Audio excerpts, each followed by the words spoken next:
Hello students, today we learn a new story of English. आज हम English की एक न्यू स्टोरी सीखेंगे. Story you know what is the name of the story? Story का name है the ant and the grasshopper. चींटी और ग्रासहोफर means वो जो टीड होता है वो ग्रासहोफर.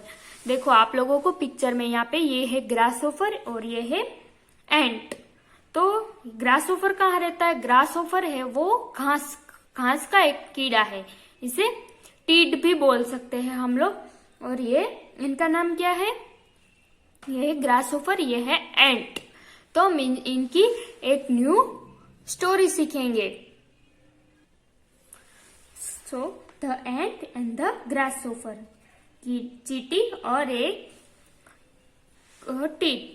तो so let's we start story.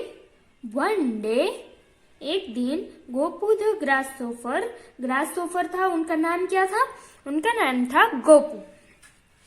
So Annie the ant, Annie the ant, वो चींटी थी, उनका नाम क्या था? Annie. One day, Gopu the grasshopper saw Annie the ant. एक दिन गोपू ने अन्नी चींटी को देखा.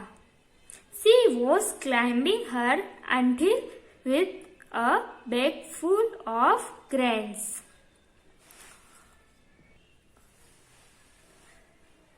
And she was climbing her until with a bag full of grains.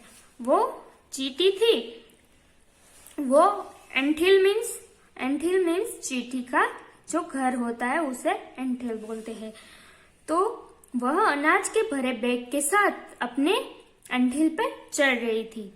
Gopu asked her to stop for a while and enjoy singing and dancing with him. Gopu ने उसे थोड़ी देर रुकने को कहा और उसके साथ गाने और नाचने का आनंद लेने के लिए कहा.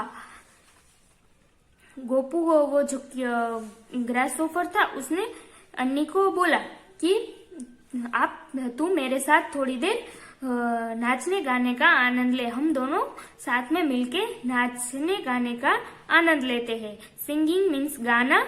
ये सिंगिंग मीन्स गाना और डांसिंग मीन्स डांस करना. तो गोपू ने अन्नी से कहा, पर Anni said no. She also advised him not to waste his time as winter was near and there will be shortage of food. Anni ने कहा नहीं. उसने सलाह दी कि वह अपना समय बर्बाद ना करे और विंटर का समय नजदीक आ रहा है तो वो अपना फूड इकट्ठा करे. तो अन्नी ने गोपू को ना बोल दिया कि नहीं, मुझे अपना टाइम वेस्ट नहीं करना है, विंटर का सीजन नजदीक आ रहा है.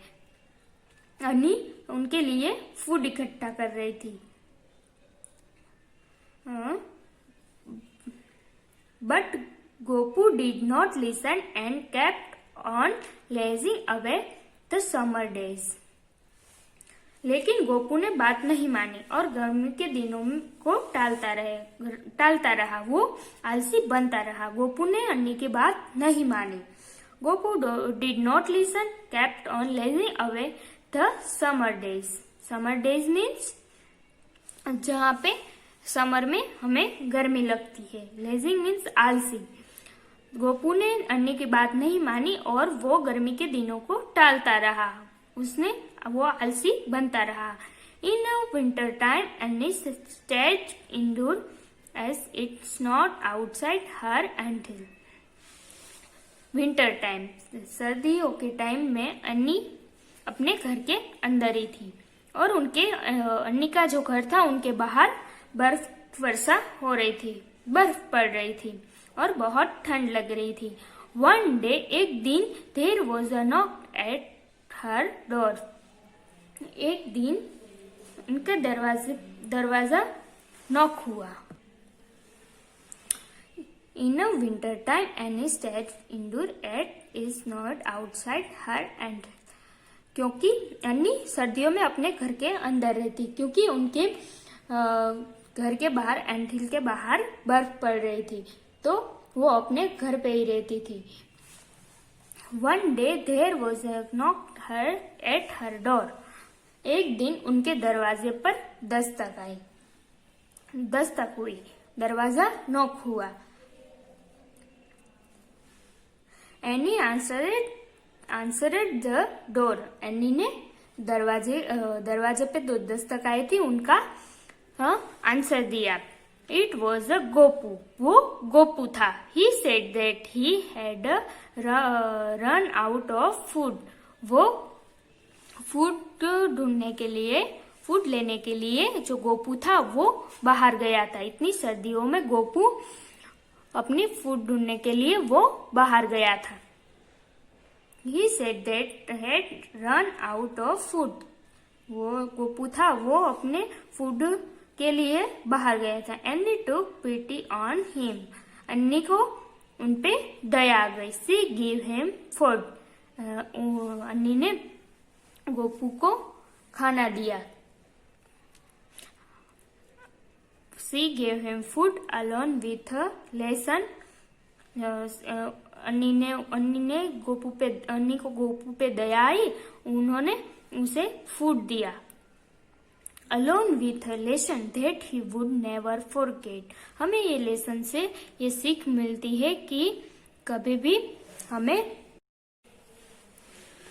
would never forget make hair while the sun shine, हमें किसी की बात नहीं टालनी चाहिए। जब सनशाइन मीन्स हमें तब घास इकट्ठा कर लेना चाहिए, जब सूखी घास इकट्ठी, जब सनशाइन था तब हमें सूखी घास इकट्ठी कर लेनी चाहिए थी। किसी की बात को ऐसे टाल नहीं देना चाहिए। इस लेसन से हमें ये सीख मिलती है कि किसी की बात को अनदेखा नहीं करना चाहिए। जब सूरज निकलता है, सनशाइन रहता है, तब हमें ये काम कर लेना चाहिए। इतनी ठंडी में हमें बाहर नहीं निकलना चाहिए। सो बच्चों, आप लोगों को ये स्टोरी समझ में आई होगी, तो आप लोगों को ये रीड करना है और एक एक लाइन को याद करना है। Thank you.